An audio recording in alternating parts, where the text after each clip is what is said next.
lidhur me shtetasit, lidhur me adresat, deri tek shmangja, pra sa është e mundur, e vështirësive apo e kuicit që duhet ndërtoj çdo qytetar për të gjetur një adresë. Përfitimi i parë sigurisht është themelor shtetasit shqiptar. Është themelor për shtetin shqiptar, që të dimë në mënyrë definitive sa jemi dhe ku banojmë. Që në mos i përgjigjemi më pyetjes me për afërsi, pra jemi afërsisht kaq dhe banojmë në adresa konvencionale. Jo, përfitimi i parë është të dimë eksaktësisht sa janë shtetasit shqiptar dhe ku banojnë shtetasit shqiptar.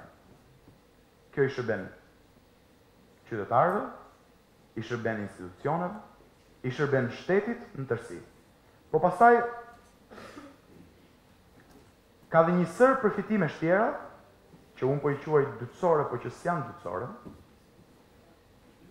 që kanë të bëjnë drejt për drejt me shërbimin ndaj qytetarëve. Kanë të bëjnë drejt për drejt qytetarin vetë. Kanë të bëjnë drejt për drejt me jetën e përditshme. Kanë të bëjnë drejt për drejt me të ardhurat, me sistemin fiskal, me biznesin, me sipërmarrësit e fuqit. Kanë të bëjnë drejt për drejt me sistemin gjyqësor. Kanë të bëjnë drejt për drejt me sistemin e pronave. Kanë të bëjnë drejt për drejt me sigurinë.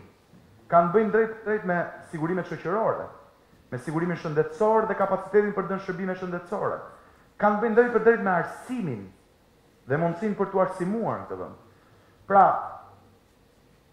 themeli i shtetit shqiptar, që është banorët dhe adresat, të dim sa jemi dhe të dim ku jemi, i integruar në të njëjtin regjistër, sjell mundësi më shumë për të shërbyer qytetarëve më mirë, cilësisht më mirë. Dhe sigurisht më shpejt në kohë, dhe sigurisht pa korrupsion. Ndër të tjera, ka të bëjë me sistemin zgjedhor. Ju shumë mirë e dini që në listat zgjedhore jemi mësuar gjithë këto kohë të kemi kodin specifik 999. Ata janë shtetasit që janë në listën zgjedhore, por nuk dihet ku banojnë.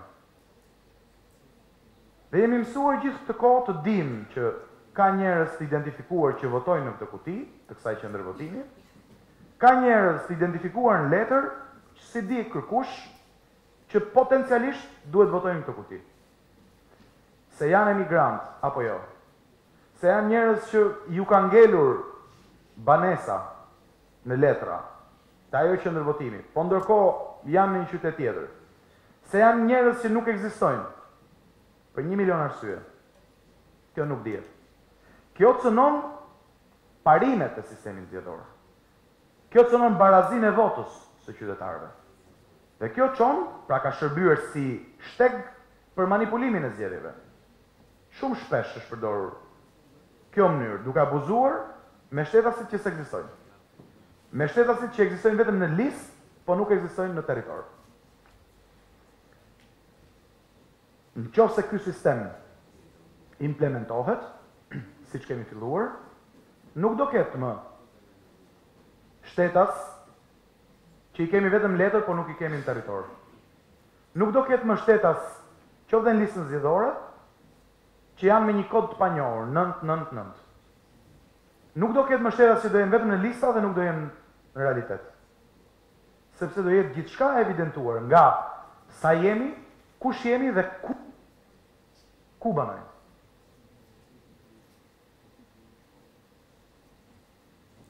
Dhe mbi të gjitha, kemi ideuar një sistem autonom. Financiarisht autonom. Ju thash më parë që i vetmi që paguante për këtë sistem ishte qytetari. Pavarësisht se mbi sistemin, edhe ashtu të papërditësuar, punonte çdo lloj operatori ekonomik, jo pak i rëndësishëm në shoqëri. Ju mora shembull bankat e nivelit 2 dhe shoqëritë përmbarimore private, të cilat marrin para nga shtetasit. Pra një përmbarues privat që të ekzekutojë vendimin e formës prerë për qytetarin, do i marri para qytetarit. apo përqindje të ekuivalentit ekonomik të vendimit ekzekutueshëm. Ndërkohë që për këtë regjistër nuk paguan. Ne themi jo. Për sa kohë operatori privat përfiton para nga shtetësi, duke përdorur këtë mundësi shtetërore, duke përdorur asetet publike, atëherë duhet të paguaj operatori privat për shërbimin që merr nga shtetësi, sepse nuk mund të ndodhë në shtetin shqiptar që një operator ekonomik privat, i tillë si përmbaruesi privat apo banka e nivelit 2, të kalojë nëpërmjet shtetit shqiptar për t'i marrë para shtetasit dhe shteti shqiptar mos i paguajë asgjë. Kjo nuk duhet ndodhë. Mënyra të tilla kanë shërbyer dhe na kanë shërbyer ne për të identifikuar kapacitete financiare dhe buxhetore që sistemi të jetë i vetë financueshëm, të jetë i pavarur, autonom nga pikpamja buxhetore dhe të përmirësohet dhe të përditësohet bazuar mbi këtë kapacitet financiar. Ju kujtoj këtu që Bashkimi Evropian në vitin 2007 ka financuar para të taksapaguesve evropian për të bërë këtë gjë. Dhe nuk është bërë. Po kjo është një gjë. Ne duam që të ndërtojmë një sistem që rrin këmbë vetë. Nga pikpamja financimit, nga pikpamja buxhetimit dhe nga pikpamja e kapacitetit për të ndjekur shoqërinë hap pas hapi. Pra ne duam që një sistem i tillë të jetë mundur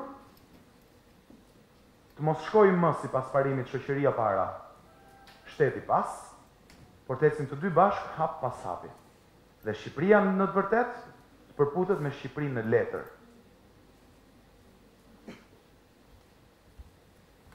Kemi ideuar disa hapa konkret, të cilët po ja u shpjegoj shkurtimisht. E para do ndryshojmë kuadrin ligjor. Nëpërmjet një ligji të ri për adresat dhe një ligji të ri për gjendjen civile, në mos qofshin një njëjti ligj sepse jemi ende në fazën që me partnerët po identifikojmë instrumentat përkatës. E dyta duke përcaktuar një model të ri adrese në Republikën e Shqipërisë. Një model të ri për adresat do të thotë të marrim dhënat e duhura nga shtetësit, të marrim dhënat e duhura nga regjistrimi i banesave, të marrim të dhënat e duhura nga institucionet e tjera dhe pse jo të kemi kod unik për siç kemi për njerëzit, ashtu të kemi dhe për banesat. Dhe ndërkohë të përcaktojmë me instrumenta ligjor detyrimin e çdo shtetasi shqiptar që të identifikoj për shtetin një adresë të detyrueshme, të paktën një adresë të detyrueshme. Sot ndodh rëndom, madje unë jam një ndër ta, po besoj shumë janë tu, që banoj në një njësi të Tiranës dhe gjendjen civile e ka mende në një njësi tjetër të Tiranës. Kjo ndodh për arsye sepse sapo mund të kesh ndruar shtëpinë, sapo mund të kesh ndryshuar llojin e pasurisë, mund të kesh neglizhuar përditësimin e adresës, apo arsye tjera. Ne do përcaktojmë detyrimin që shtetasi shqiptar me shtetin e vet, me tërësinë e institucioneve në shtetin shqiptar, të përcaktoj me detyrim një adresë. Si adresa zyrtarisht e njohur nga shteti dhe nga institucionet në tërësi. Kjo do të thotë që supozojmë fatura e energjisë elektrike apo fatura e konsumimit të ujit, apo fletëthirrja në gjyq, apo fatura fiskale, apo fletëgjoba e policisë rrugore që duhet vinë adresë, të vinë të adresa e detyrueshme që zyrtarisht i ke deklaruar shtetit dhe për cilën qytetari do mbajë përgjegjësi. Dhe në rast se të vjen fatura e energjisë elektrike në adresën e deklaruar zyrtarisht, dhe ti thua nuk e di, kjo nuk është më përgjegjësi e shtetit. Kjo është përgjegjësi e individit. Kjo është përgjegjësi e qytetarit. Dhe në gjyq nuk mund thuash më, më fal, po nuk e dija që kam një job rrugore pa paguar. Jo, se thua dot. Nuk mund thuash më fal, nuk e dija që kam një faturë energjie pa paguar në disa vite sepse s'm ka ardhur fare fatura. Sepse ke detyrimin që shtetit dhe institucioneve t'i japësh një adresë të detyrueshme, e cila do vlej për institucionet ndërsi dhe e cila transferon barrën e përgjegjësisë nga shteti, që deri dje duhet të gjente ku ishe, tek individi që sot e tutje duhet të vetë deklarohet me të paktën një adresë se ku banon dhe cila është adresa zyrtarisht e deklaruar për të komunikuar vetë qytetari me shtetin shqiptar dhe institucionet në tërësi.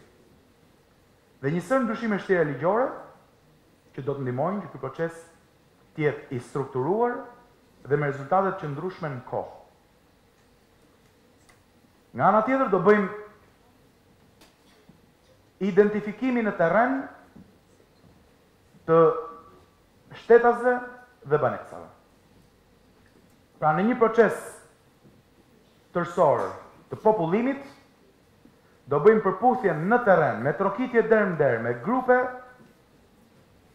njerëzish, të cilët do shkojnë derë në çdo shtëpi të Shqipërisë dhe do verifikojnë kush banon ku. Do riverifikojmë regjistrin e gjendjes civile dhe do pasurojmë dhe do përditësojmë mbushim e dhëna regjistrin e adresave. Të dyja këto do të përbëjnë regjistrin unik të integruar të shtetasve dhe banesave në Republikën e Shqipërisë. Procesi i identifikimit në terren, pra i shtetasve që do të gjojnë në derë personat autorizuar që do të trokasin dhe do kërkojnë të dhëna, do jetë një proces që do marri pak kohë brenda vitit të ardhshëm, por që në fund ditës do na japi ne të dhëna dhe inventarin e sakt të sa jemi, kush jemi dhe ku banojmë. Për të pasur më në fund bashkimin e një të Shqipërisë në të vërtet dhe Shqipërisë në letra. Të Shqipërisë në territor, të Shqipërisë reale me Shqipërinë e regjistrave, e letrave e deftereve. E gjitha do të bëhet në mënyrë elektronike dhe do të përfundoj brenda vitit 2017, duke pasuruar regjistrin me dhënat e shtetasve dhe me dhënat e sipërmarrësve. Sepse ne duam ndihmë në fund ditës sa banesa ka një individ. Përveç banesave ka dhe biznes. Dhe nëse sot një njeri që ka mbi një banesë nuk e deklaron të dytën dhe paguan për pasurinë, një lloj si ai që ka vetëm një, për ne kjo nuk është e drejtë. Ndaj në fund ditës duam ndihmë shtetasit dhe adresat në të njëjtin regjistër unik. Ndërkohë do vazhdohet faza tjetër me vendosjen e sinjalistikës përkatëse në çdo bashki, në çdo njësi, për të ndihmuar qytetarët të referohen një sistemi unik referencash lidhur me adresën. Jo se do heqim dot nga referenca historike e shtetasve çështje të fabrikës miellit apo pallatit me shigjeta. Por të paktën do i japim mundësi qytetarëve shqiptar dhe pse jo biznesit, pse jo mbi të gjitha institucioneve dhe pastaj turistëve të dinë t'i referohen dhe të kenë mundësinë t'i referohen një sistemi unik adresash. Do ketë një muese, sepse ne besojmë që qytetarët janë partneri më i rëndësishëm në këtë proces. Qytetarët bashkëpunues që do deklarojnë dhe vetë deklarojnë, që do ndihmojnë që ky proces të shkojë në fund me sukses. Është kjo pak a shumë ajo që ne nisim sot për të bërë një Shqipërinë në territor, Shqipërinë e vërtet me Shqipërinë e letrave. Në një proces të detajuar të popullimit, të regjistrit të gjendjes civile, të regjistrit të adresave, i cili në fund ditës do na japi mundësi të kemi themelin identifikativ të shtetit shqiptar në regjistrin e integruar të shtetasve dhe të adresave, për ditur sa jemi, kush jemi dhe ku banojmë. Faleminderit shumë.